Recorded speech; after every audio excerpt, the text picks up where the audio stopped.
I texted the family group chat flight lands at 5 p.m. Can someone pick me up? My hands were still shaking from the graveside dirt I'd wiped off them in Seoul. I had buried my wife less than 12 hours earlier. My brother replied, "We're busy, try Uber." My mom added, "Why didn't you plan better?" And like a trained reflex, I typed back, "No worries." But that night when the news showed what happened to me after I walked into that freezing, flooded house, they dropped their phones like it was the first time they'd ever seen me bleed. I'm Cassian Holt, and this is the moment everything I thought I knew about family burned down to the foundation. Before I share my story, I want to know you're here with me. Just say, listening in the comments, or tell me where you're watching from. I love seeing how far my story can reach. Sometimes even the smallest connection makes a heavy story feel a little less lonely. Thank you. And now, here's my story. And if this kind of real human story matters to you, please consider subscribing. It helps more than you know, especially to someone who spent a long time believing no one was listening. The cabin lights dimmed as the plane began its descent into Denver, but my eyes were too raw, too swollen from 30 straight hours of travel and grief to adjust. I sat there 32, exhausted beyond reason, still wearing the same black shirt I'd buried my wife in 2 days earlier, feeling my skin crack under the recycled air. My spine locked from sleeping upright and my head pulsing with a slow, stubborn ache I'd carried since Seoul. For hours, one sentence had looped in my mind like a cruel screensaver. I just buried my wife on the other side of the world. My thumb rubbed the indentation on my wedding band until the metal warmed under my touch. For a split second, the image of Seraphine's grave, small, quiet, tucked beneath a line of pines on a hillside outside Seoul, flashed so vividly in my mind that I forgot where I was. The plane, the strangers, the hum of engines, they all vanished behind that single image. Then the captain spoke, breaking the trance, announcing our final approach. I swallowed hard and turned on my phone. Notifications exploded across the screen, emails from work, alerts from my bank, and a winter advisory warning Colorado residents to keep heat running because temperatures were dropping into dangerously low territory. I barely processed any of them. What I opened instead was the family group chat, Holt Crew. 4 members, my brother Nolan, my mother Marianne, my father Grant, and me, the one who always reached out first, the one who filled the silence when the rest of them didn't. My fingers hovered for a moment before typing. Flight lands at 5 p.m. Can someone pick me up? Simple. Reasonable. The kind of thing any family would rally around, especially after everything that had happened. But my family wasn't any family. I stared at the screen while we taxied, pretending not to anticipate the replies, but I did. I always did. I'd spent most of my life trying not to need too much, not to be an inconvenience, not to disrupt the rhythm of a household that had always spun around Nolan. A bubble appeared. Nolan. We're busy, try Uber. 8 words, not even a question mark. Not a, how are you holding up, or are you okay to ride alone after that flight? Just logistics, as if I'd asked him to pick up dry cleaning. A second bubble popped up before I could breathe. Mom. Why didn't you plan better? You know how full our schedules are. Her schedules, her bridge club, her dinner commitments, her social calendar she guarded like it was national security clearance. My father didn't bother typing, he just reacted to Nolan's message with a thumbs-up emoji. A gesture I'd seen so many times growing up that it had become almost a punctuation mark in our household. Good enough, moving on. I stared at the 3 responses. My throat tightened. I wanted to tell them the truth, that my hands were still shaking from lowering a casket into foreign soil, that I hadn't slept in days, that I had walked out of a cemetery carrying only a folded letter and the necklace Seraphine wore every morning. I wanted to say that I didn't have the strength to drag 3 suitcases across a frozen parking lot. I wanted to type, I just buried my wife. But the old instinct kicked in, the one that told me never to burden them, never to make things dramatic, never to expect more than they were willing to give. So I wrote, no worries, I'll figure it out. And just like that, I stepped back into the role I'd been assigned my whole life. The son who never needed too much. The The brother who took the crumbs and said thank you, the man who solved his own emergencies, so no one else had to rearrange their precious schedules. The plane doors opened. A blast of cold air seeped into the cabin. Passengers grabbed their bags, eager to get home to family, to warmth. Meanwhile, all I had was a text thread full of people who treated my grief like a scheduling conflict. By the time I stepped into the terminal, the airport was buzzing with announcements about the incoming cold snap. Screens above the baggage claim flashed warnings. Expect frozen pipes. Keep heat running. Check your furnace. I rolled my aching shoulders and watched strangers hug relatives, kids run into grandparents' arms, couples reunite with tearful laughter. My own phone remained silent. I hauled my 3 suitcases, 2 filled with everything of Seraphine's I couldn't bear to leave behind, onto a cart and arranged a rideshare pickup. The price was nearly double the usual rate, but I tapped accept run without hesitation. Outside, the wind cut across the pavement, sharp and metallic. As I pushed the cart toward the pickup lane, I glanced at my phone one last time. The family group chat sat pinned at the top, the words, "No worries," glowing like a lie I had swallowed whole. I had no idea that before nightfall those same words would echo back at my family through a television screen, that by 10 p.m. the entire state would know exactly what I'd endured alone. At that moment, all I knew was that the cold was sinking through my coat and that the real storm, both the one outside and the one waiting for me at home, was only beginning. The car's heater blasted warm air, but none of it reached me. I sat in the back of the rideshare, forehead pressed against the cold glass, watching Denver's city lights smear into streaks of color. I barely registered the driver's soft humming, his fingers tapping the steering wheel, the muted radio report about plunging temperatures. Instead, my mind drifted backward, because to understand how I ended up returning to Colorado alone with my wife's favorite sweater folded in my bag and her wedding ring hanging on a chain around my neck, I had to go all the way back to where it began. Austin, Texas. A co-working space with too many Edison bulbs and too little actual lighting. A design workshop I was presenting at. A coffee machine that sputtered aggressively whenever someone ignored the "Do Not Overfill" sign. And Seraphine Vale, walking contradiction software engineer, the woman who dropped an entire cup of hot coffee onto my laptop as she tried to squeeze past a group reaching for pastries. She froze. I froze. My laptop hissed.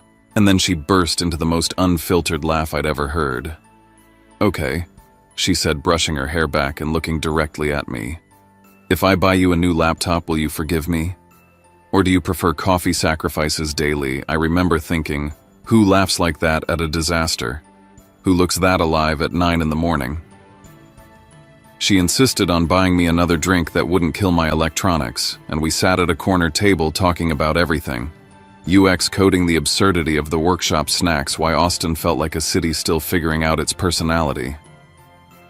My phone buzzed non-stop during that conversation. The Holt Crew group chat was going wild over Nolan's newest sales award. Memes, photos, my mother's proud paragraphs written like a press release. Not one person noticed I was presenting that morning, even though I'd told them 2 weeks earlier. Seraphine saw the notifications lighting up my screen. She raised an eyebrow. "Your family's enthusiastic?" she said, but none of them asked how your talk went. I shrugged. I'd spent my whole life shrugging off things that hurt. From that day on, everything with her moved effortlessly: late-night coding sessions, takeout dinners on the couch, debates about UI patterns, laughter that filled every inch of our little Austin apartment. When remote work became permanent, I suggested moving somewhere quieter. Boulder called to both of us: mountains, seasons, fresh air, a place where we could build something new. My family was less thrilled. Colorado was too far, too inconvenient for holidays, too remote for my mother's taste. Nolan asked about salaries first, support second. Classic. But we moved anyway. Bought a small house with a yard big enough for her to plant sunflowers. She baked on Sundays, dancing barefoot in the kitchen while I sat at my desk facing the Rockies, wondering how I got so lucky. We talked about kids, names, how we'd raise them, how the office could easily turn into a nursery. For months I'd walk past that room and picture her decorating it, and now the room was still there, still full of papers and half-finished projects, frozen in time. The memory tightened like a knot in my throat. Then came the offer from a Seoul-based AI firm, a paid contract that could push her career forward for years. The night she told me about it, she kept apologizing, worried it would take her too far from me. But I told her to go, that we'd handle the distance, that it was 1 year, that love could stretch across oceans. My family had predictable reactions. Nolan is the compensation worth the hassle, Mom. 1 year. What about giving me grandchildren? No one said we're proud of you. No one ever said that. I felt ashamed as I introduced her to friends at our farewell dinner in Austin, babbling excuses for why my family couldn't make it. Again. On the day she flew to Seoul, I walked her to security. My family texted a single safe travels. Right before she stepped through the gate, she leaned in close and whispered, "If anything ever happens to me, don't let anyone tell you you're asking for too much." At the time, I laughed it off. Now in the back of that ride share with Denver blurring by those words hit me harder than the turbulence that tossed our plane an hour earlier. I pressed my forehead harder against the glass, letting the cold numb the sting in my eyes. Outside, the lights of the city flickered by like ghosts of a life that felt impossibly far away. I didn't know yet that I was heading home to an empty house. I didn't know yet that frozen pipes would burst, that carbon monoxide would fill the rooms, that by midnight I'd be unconscious and hypothermic, and that a neighbor's 911 call, not my family, would save my life. For now, all I had were memories of Seraphine, warm, bright, alive, and the sharp, cutting truth settling deeper in my chest. She had seen everything clearly long before I did. The last few weeks played in reverse, as if someone had spliced together pieces of a film I never wanted to watch again. Just a few days before everything shattered, Seraphine and I had ended a morning video call the way we always did, her sitting cross-legged on her apartment floor in Seoul hair, in a messy bun, eyes tired but still teasing. She mentioned a headache that had been bothering her for hours, brushing it off with a laugh, blaming the all-nighter she'd pulled for a project deadline. I told her to rest. She told me she would, but we both knew she probably wouldn't. 8 hours later, while I was eating reheated leftovers in Boulder, my phone rang with a number I didn't recognize. When I answered, a rush of Korean and broken English tumbled into my ears so fast I could barely understand. A co-worker of hers was shouting over the chaos around him, something about her collapsing mid-meeting, being rushed to the ER, a possible aneurysm, the doctors working on her. I stood there, frozen fork still in my hand, unable to form words. He apologized for his English, but it wasn't the language barrier that made everything incomprehensible. It was the sheer terror of imagining her alone in that hospital. I booked the next flight I could find. Boulder to Denver, Denver to LAX, LAX to Seoul. Every layover was a blur of fluorescent lighting and airport chairs. At the boarding gate, I sent a message to the family group chat explaining that Seraphine was in critical condition. The replies came quickly, but hollow. "Keep us posted. Let us know what the doctors say." Not a single question about me. Not one offer to help. The subtext was clear. Update us, but don't ask for anything more. When I finally reached the hospital in Seoul, a nurse led me through a maze of hallways into the ICU. The smell of disinfectant hung thick in the air. Machines beeped steadily, their patterns too calm for what I felt inside. Seraphine lay in a bed surrounded by tubes and wires, her skin pale, her chest rising and falling only because the ventilator forced it to. A doctor with kind eyes explained quietly that an aneurysm had ruptured. The damage was massive. The chances were slim. I sat beside her, telling her about the snow in Boulder, about the bakery she loved on Pearl Street, about the silly joke she'd made just days ago. I talked because the silence terrified me. I talked because I couldn't bear the thought that she might slip away without hearing my voice one last time. Later, when a nurse checked her chart, I glanced over and froze. Under emergency contacts, the first name listed was mine.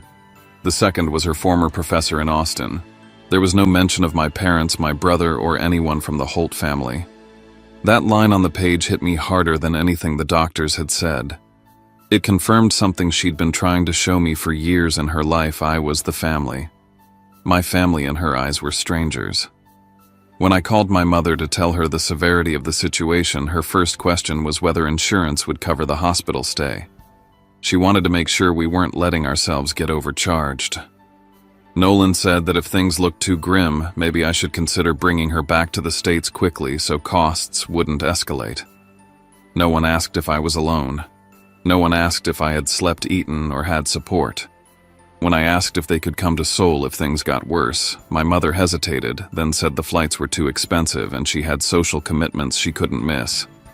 3 days later, the doctors called me into a consultation room. The ceiling lights buzzed faintly. I stared at the table while they explained that her brain had no meaningful activity, that she wasn't in pain but wouldn't recover, that keeping her on machines would only prolong what little was left of her life. My signature felt like the heaviest thing I had ever written. The funeral happened in a modest chapel outside Seoul. A handful of her colleagues came. A few American expats I'd never met showed up with flowers offering their condolences quietly. I propped my phone on a small stand and started a video call to include my family. My mother complained about the lighting hurting her eyes and left the call early. Nolan stayed on for a few minutes before announcing he had to jump onto a client meeting. My father didn't say anything at all. After the service, I checked our group chat. One message awaited me. "You did what you could. Now focus on getting home and sorting things out." No one wrote "We're sorry." No one asked how I was standing upright. The days after the funeral were a blur of paperwork. I ran back and forth between government offices, translators, and the U.S. consulate. When I inquired about bringing her body home, the cost was staggering, far beyond anything I could manage. Insurance would only cover a portion. Exhausted and nearly out of money, I made a choice I never imagined I'd have to bury her in Seoul, not in the place she once called home. My mother's response when I informed her was just another blow. "Do whatever you think is reasonable. Just don't take out loans from us." I picked a burial plot on a quiet hillside overlooking maple trees turning red in the winter cold. I tucked a worn paperback, a small photo, and a Rockies keychain beside the headstone during my last visit before flying out. I told her I would come back. I promised I would keep going, even though I no longer understood how. As I walked back toward the exit, 2 of her coworkers whispered to each other, glancing at me with pity. One said softly, "Usually family comes." The words stung more than the cold wind. By the time I boarded my flight back to the US, I was nearly maxed out on my credit card, drained in every possible way. I remember staring at the flight map on the screen in front of me, a thin blue line stretching across the Pacific, thinking the worst was behind me. I thought I was going home to rest, to recover, to let myself fall apart in familiar walls. But whatever I imagined as safe or home no longer existed. And the real storm, the one waiting for me in Boulder, hadn't even begun. The drive from Denver International Airport to Boulder felt endless. I sat slumped in the back seat of the rideshare, my head heavy against the window, the city lights dissolving into streaks of white and gold. The driver, Paul, tried to make gentle conversation, asking how my trip had been. I muttered something vague, unwilling to let the words "I buried my wife alone on the other side of the world" escape my mouth. Saying it would have broken me. My phone buzzed. More messages from the family group chat. I didn't open them. Letting them sit there felt like a punishment I deserved for still expecting something different, for hoping they might have changed in the span of a few days. The radio murmured warnings about a coming cold front, temperatures dropping below zero, pipes freezing, heating systems needing to stay on through the night. I listened distantly, never imagining those warnings would become the thread connecting everything that happened next. Paul pulled into my driveway just as dusk fell. The air outside was sharp enough to sting my lungs. I dragged my suitcases up the steps, unlocked the door, and stepped into complete darkness. The house felt frozen, still untouched. I flipped the light switch. Nothing happened.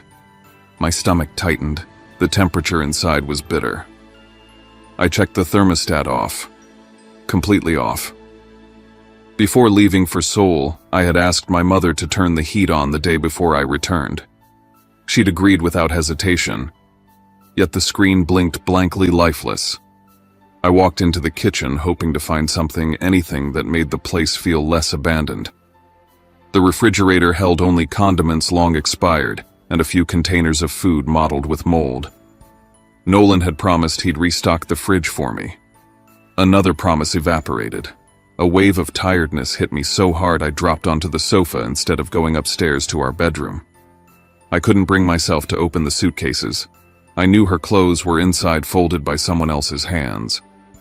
I texted the family a quick, "Just got home." No one replied. I forced myself to assume they were busy. The cold crept deeper as I fell asleep in my coat, curled awkwardly on the couch. It wasn't restful sleep, just unconsciousness pulling me under for a few hours. Morning arrived violently. I woke to the sound of water dripping, then rushing like a downpour inside my house. For a second, half dreaming, I thought it was raining in Seoul. Then I sat up. Water poured from the ceiling in streams through the light fixtures, down the walls, across the cabinets. I waded through a shallow pool forming on the kitchen floor. The pipes in the ceiling had burst overnight, frozen solid with no heat running to protect them. The warnings I'd ignored on the radio came back like a cruel taunt. I scrambled to find an emergency plumber. Every line I called said the same thing: too many burst pipes, earliest appointment in 3 to 4 days. The house kept flooding while my breath fogged in front of me. In desperation, I called Nolan. I told him the house was unlivable, the temperature freezing, and asked if I could stay with him for a few nights. He said their guest room was full of storage boxes and that he and his wife were hosting a dinner with clients that evening. He suggested I get a motel or file an insurance claim. When I called my mother, she said she was preparing for her bridge club to meet the next day and didn't want to disrupt the arrangement. She added that my father's back was bothering him and he couldn't handle extra stress. She urged me not to overreact and to find a solution on my own. My father came on the line for a moment, told me to stay warm, and handed the phone back to her. Standing in the freezing water pooling at my feet, I realized that if I were drowning, they'd still ask me to schedule it around their plans. The lights began flickering. Water had seeped into the fixtures, and a plumber on the phone warned me to shut off some of the circuits to avoid a fire. Groggy and lightheaded, I went down to the basement to find the electrical panel. The stairs were slick. The basement floor glistened with a thin sheet of water. I shuffled toward the panel, telling myself it would only take a second. My hand touched the metal box, and at that exact moment my foot slid. I fell, my arm striking the panel. A sharp current shot up my arm. Pain snapped through my chest. The world blinked out for an instant. When everything came back, I was on the floor, head throbbing, the side of my face wet with blood. I wasn't thinking clearly. I crawled back upstairs, forcing myself onto the sofa. The air in the house had grown colder. My fingers numbed. I could barely hold my phone.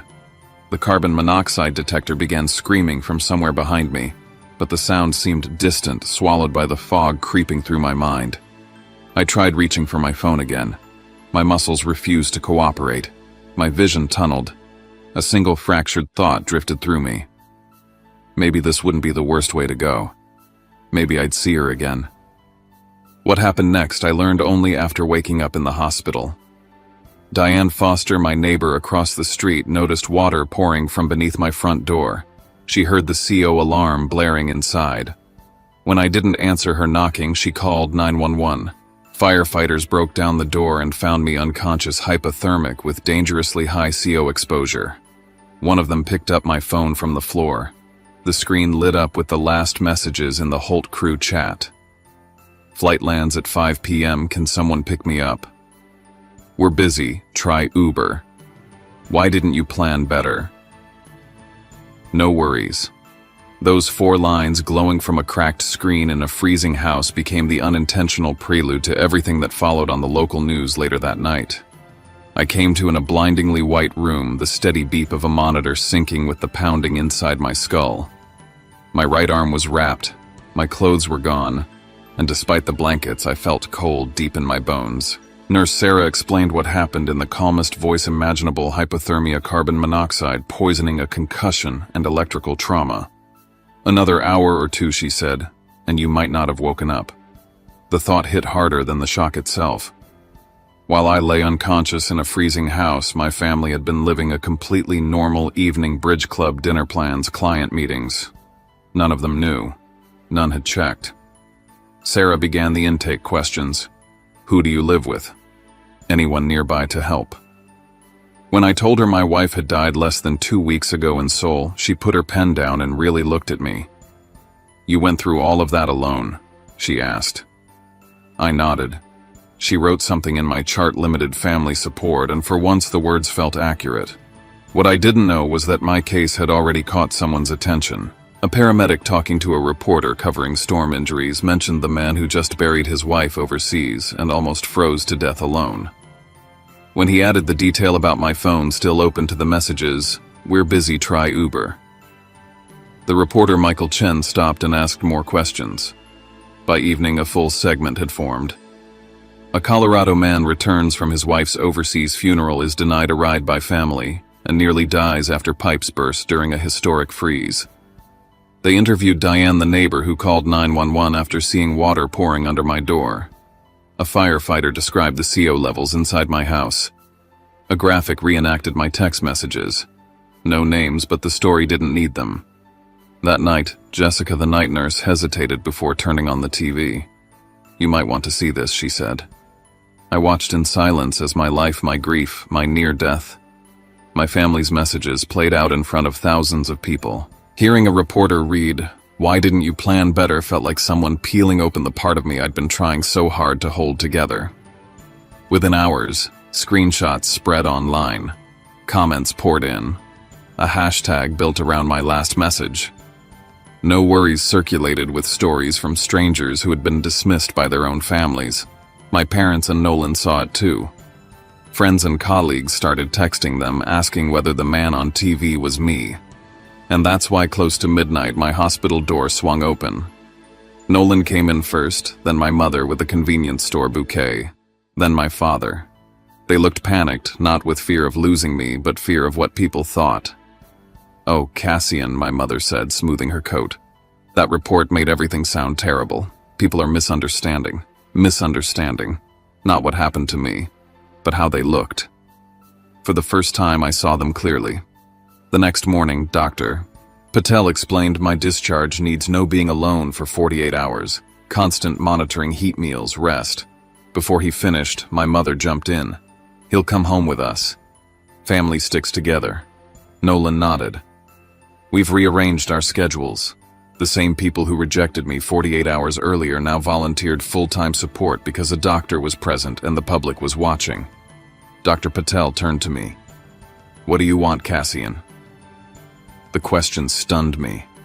No one in my family had asked that in years. After the doctor left, Jessica checked my vitals and lowered her voice. "You don't have to go with them if it doesn't feel right. We have options." The social worker later outlined them: a hotel offering me 2 free weeks, a restoration company repairing my home neighbor's rotating check-ins. My mother bristled. "He doesn't need strangers. This is a family matter," Nolan added. "If he accepts all that, people will think we abandoned him." The social worker asked quietly, "Did you—" Their silence was answer enough. I looked at them, my mother twisting her ring. Nolan scrolling nervously through notifications, my father staring at the floor. Then I heard Seraphine's voice in my memory. "Don't let anyone tell you you're asking for too much." I took a breath. "I'm choosing the hotel," I said. "I'm not ready to go with you." My mother stiffened. "You're embarrassing us." I answered. "I nearly died alone in my house. That embarrassment isn't mine." The room went silent. For the first time, I didn't back down. I didn't apologize. I chose what kept me alive, not what kept them comfortable. As the snow fell outside the hospital window, the social worker handed me the hotel paperwork. Jessica squeezed my shoulder. My family stood in a corner whispering, shaken not by my brush with death, but by losing control. And I realized this was the first decision in my life that truly belonged to me. My first days at the Denver hotel felt unreal. I stepped into a warm lobby, the scent of fresh coffee filling the air, a receptionist greeting me by name with a soft, "We're sorry for your loss." In my room waited a small gift basket and a handwritten card. "The community is here for you." It struck me that strangers had done more for me in 48 hours than my family had done in months. The social worker encouraged me to join a grief support group. The room was simple folding chairs, a whiteboard, quiet faces carrying their own storms. When it was my turn, I told the story fully for the first time. Seoul, the funeral alone, the empty airport ride, the freezing house, the CO alarm, the neighbor who saved me. A man across the circle said he'd seen the news, but hearing it from you is different. For once, my story wasn't treated like a headline, it was heard as pain. A few days later, Michael Chen asked for a follow-up interview. I hesitated, but the social worker's question lingered. Do you want others to shape your story, or do you want to? I agreed under the condition that I wouldn't name my family. Before filming, he showed me an email from someone with my family's last name asking the station to correct misunderstandings because the report made them look bad. I felt something inside me settle. If anyone was going to define the truth, it needed to be me. During the interview, I spoke plainly about grief, about needing only the basics, presence, warmth. One small act of care, and how strangers had stepped in where family hadn't. I said, I'm not telling this to shame anyone. I'm telling it for the people who think they're asking for too much when they're only asking not to be left alone. The segment aired that night. My phone flooded with missed calls from my mother and Nolan. When I finally answered, they accused me of airing private matters and making them look heartless. For the first time, I didn't apologize. If someone sees themselves in what I said, I told them that isn't my fault. Around that time, I kept thinking about Seoul, about how lost I felt navigating everything alone. Seraphine had once dreamed of helping students study abroad without fear of emergencies, so I contacted our old university to establish a small scholarship in her name. The school told me a local foundation would match my contribution if I agreed to speak at the announcement. I flew to Texas for the ceremony. It was simple: students, faculty, a few reporters. I talked about Seraphine's courage, about the strangers who became my safety net, about how family is sometimes found, not inherited. When I finished, I noticed someone standing in the back near the door, my father. He didn't approach me. He didn't say a word. But he had been there the whole time. Days later, the university emailed to thank me and mentioned an anonymous donor who'd added a significant amount to the scholarship from someone trying to do a little better. I didn't need to ask who it was. I simply wrote back, "Leave it anonymous. The scholarship matters more than the name attached to it." Back in Boulder, my house felt different, warmer, safer. The restoration team had repaired everything: new flooring, insulated pipes, a smart thermostat set to keep the house from ever freezing again. Diane brought soup and said she'd only relax once she saw steam coming from your chimney again. A few days later, I opened my mailbox to find an envelope addressed in my father's handwriting. He wrote that he had listened to my entire speech at the scholarship event, that seeing himself reflected in my words was painful but true. He admitted he'd been absent not just during the blizzard but during countless moments across my life, and for the first time he didn't offer excuses. He simply said he wanted a chance to start somewhere honest. I wrote back, setting boundaries with a clarity I'd never had before.